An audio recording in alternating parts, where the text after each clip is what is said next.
Videoaula 15.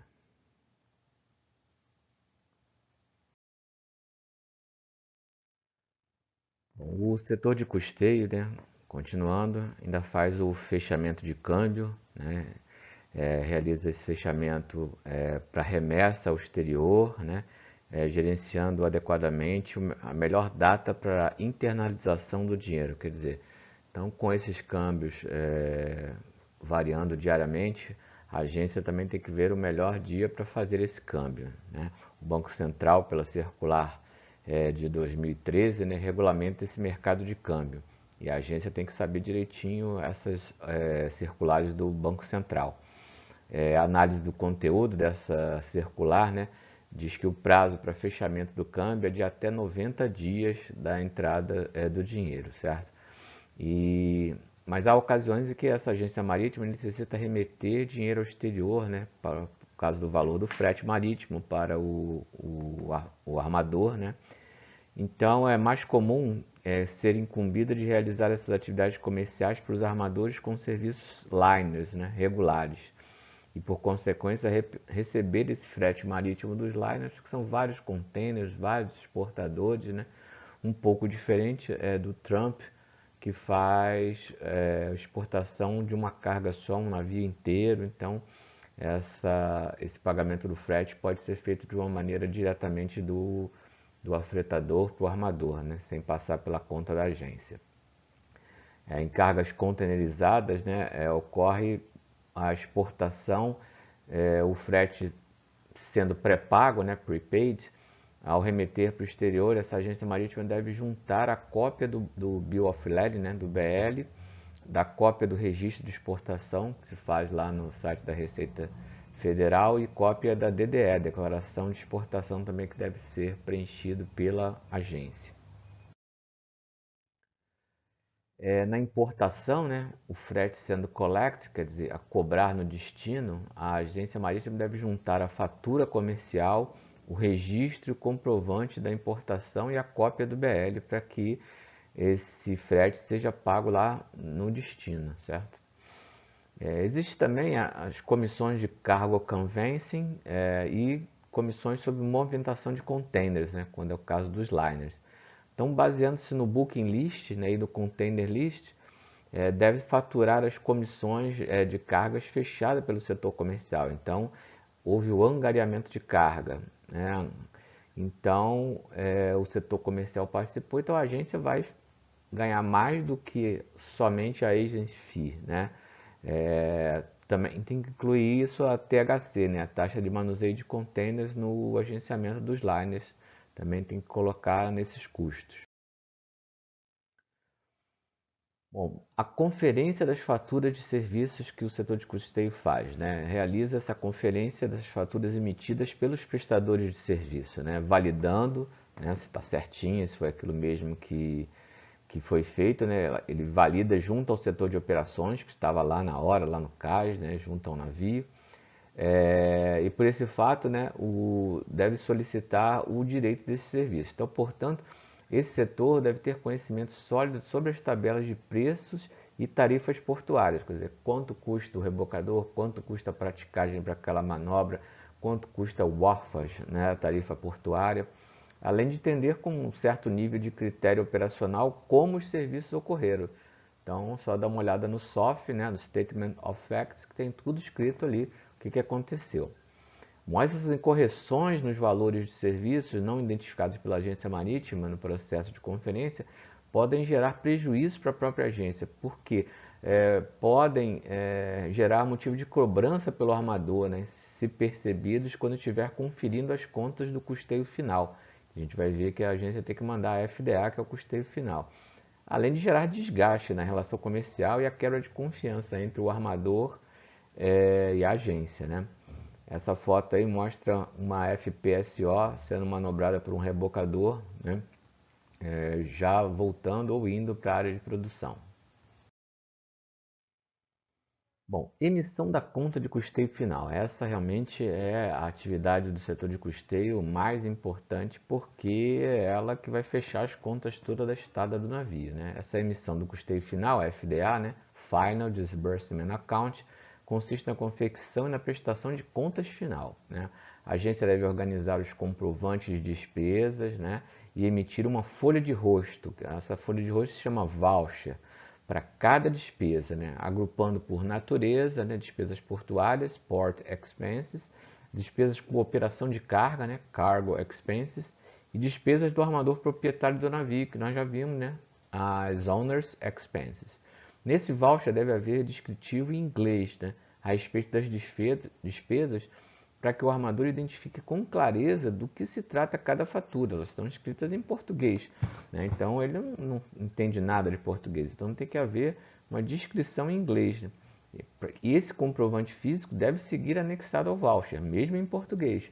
Você manda a cópia da fatura da praticagem, dos rebocadores, dos amarradores, do que você pagou ao porto, tudo em português, você manda para ele traduzindo em inglês. A gente vai ver logo em seguida um exemplo.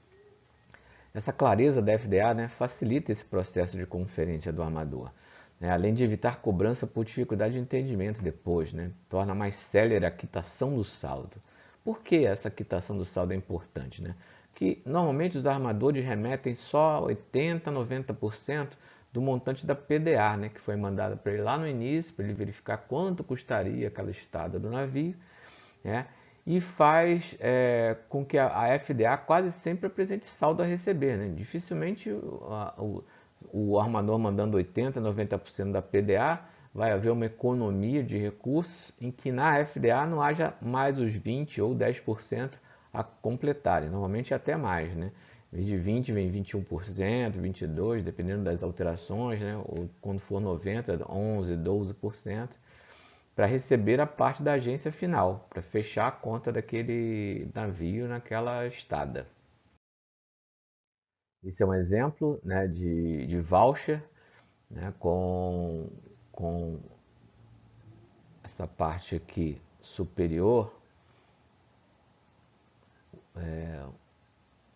o comandante, né, e o proprietário do motor vessel, que atendeu essa chegada, né, no porto de Itaguaí, né, no terminal de minério da CSN, Companhia Siderúrgica Nacional, né, o dólar na época, né, vocês vejam que beleza aqui, né, 1,7520, né, bem baixinho, né, o voucher é o número 1, né, as despesas de clearance seriam colocadas aqui em real e aqui em dólar, procedimentos de entrada e navegação do navio, né, seria colocado aqui em real e aqui em dólar, sempre anexando as notas disso daí, certo? Ship brokers, quer dizer, esse aqui usou um corretor de navio, né, com o valor que ele cobrou em real e em dólar. A Funapol também, né, colocando a comprovação do que foi pago a Funapol. E a livre prática, né, que é paga a Anvisa, né, que é colocado aqui e traduzido em dólar. Isso aí vai ter um voucher para cada área e o armador vai conseguir verificar o que é cada um, sendo essas traduções aqui de cada despesa, né, e tendo então, as despesas de clearance aqui, né, e tendo o armador as cópias das várias notas fiscais que fizeram essa despesa. Bom, essa emissão da conta final de custeio, né, pode levar até 30 dias para ser fechada e emitida, né, especialmente quando há faturas de autoridade portuária, né, o processo de emissão dessas faturas às vezes é moroso, né, se comparado aos demais prestadores de serviço, como praticagem, rebocadores, mandam mais rapidamente. O porto, né, por ser empresa estatal, então às vezes demora um pouco a mandar as faturas. Para a emissão da FDA, quanto antes ocorrer é melhor, né, para a agência marítima, porque ela vai receber aquilo que está faltando para completar os 100% da despesa que o navio teve, né, o mais cedo possível. Essa taxa de câmbio considerada na FDA é importante notar que não necessariamente é a mesma usada no fechamento do câmbio, né? Porque as normas do Banco Central adotam lá a taxa de dólar comercial, né, fornecida pelo sistema do Banco Central, e qualquer data entre a mínima e máxima, né, para as despesas recebidas do navio devem estar entre as datas vigentes da chegada e saída desse navio em território brasileiro, sendo adotadas normalmente as datas entre a chegada e saída no porto. Tá? O câmbio. Alguns armadores estabelecem os prazos máximos para fechamento da FDA, né? Então diz que não pode passar de tal dia, então a agência tem que ficar atenta a isso. E a taxa do dólar, no caso de liners, é informada diretamente pelo armador, que segue a mesma regra acima, porque os liners estão lá toda semana, né? O câmbio varia bastante de uma estada para outra, então eles fazem com que isso siga a mesma regra de cima para os liners também. O chip balance, né, nada mais é do que o demonstrativo financeiro que controla os saldos em aberto com armadores, sejam credores ou devedores. Então, o chip balance reúne as várias PDAs dos vários navios do mesmo armador. Então, aí embaixo nós temos o navio da Nick Line, né? Então, vai ter o chip balance que consta lá todos os saldos em aberto do armador Nick Line. Então vai ter do CMA CGM, vai ter da Hamburger Sud, vai ter da MSC, né? Se for conteneiro, ele vai ter chip balance com todos esses saldos abertos desses armadores, né? Então a prática dessa indústria de navegação, né, especialmente no navio Trump, que não é o caso desse daí, é de ver os armadores remetendo parte dessa PDA, né, deixando a diferença de 10% a 20% para quitação quando do fechamento da FDA.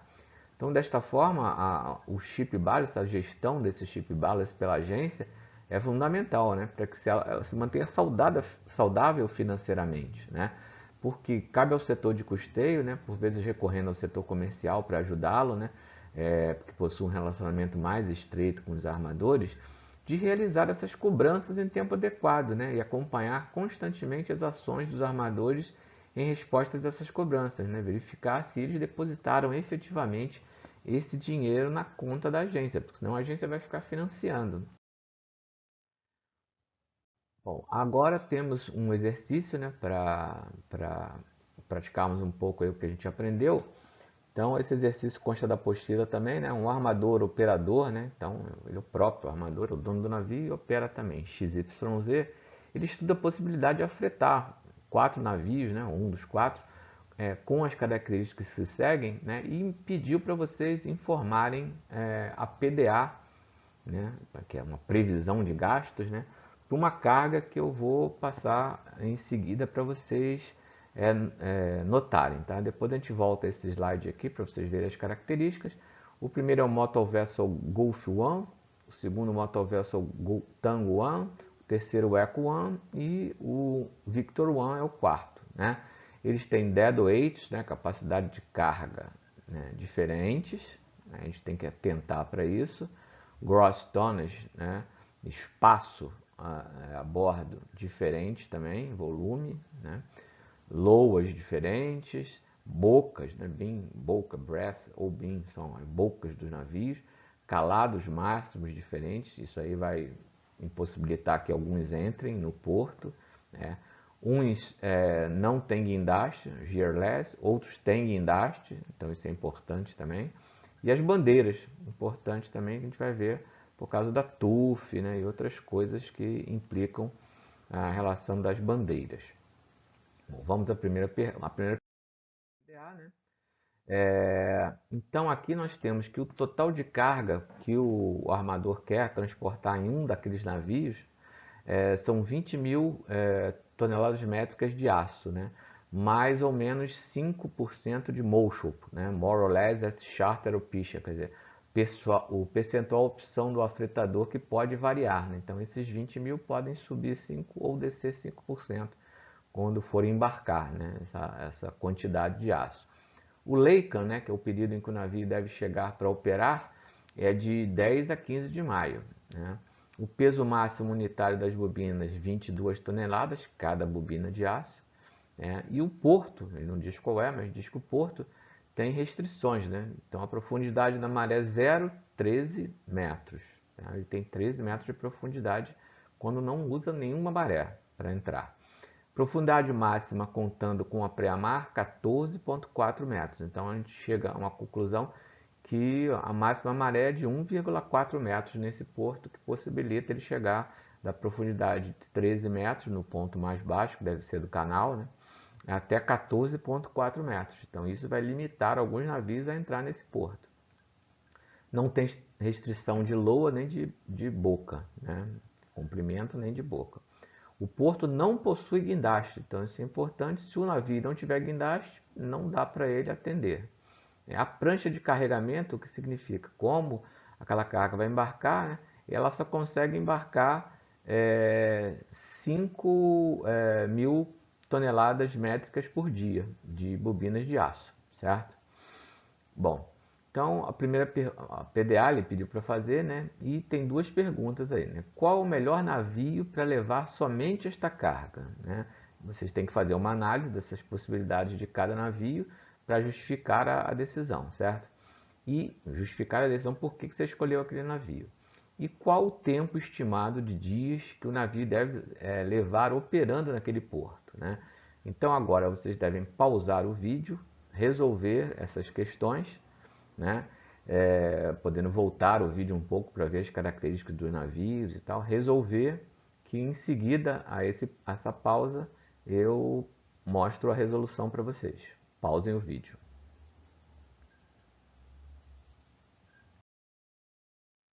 Bom, já resolvendo, né, as primeiras perguntas, né, nós temos aqui, né, qual é o melhor navio para levar somente esta carga. Então, fazendo essa análise, né, que vocês devem ter feito, o Motovessel Eco One é o único que atende a todos os requisitos. Por quê? Primeiro, ele tem um deadweight, né, ele consegue carregar, né, 23.450 toneladas. Então, se a gente pegar ali as 21 mil toneladas que podem acontecer, né, das 20 mil que ele colocou, mais ou menos 5%, a gente pega o pior caso para o navio, né, a maior carga, daria 21 mil toneladas. Então, o Motovessel Victor One, ali em cima, ele já não consegue carregar todo esse peso, né? Então ele é descartado. O Victor One não pode, né? É descartado. O calado máximo nesse porto é 13 metros, certo? O calado do porto é 13 metros. Porém, a profundidade chega até 14,4 na maré mais alta que tem.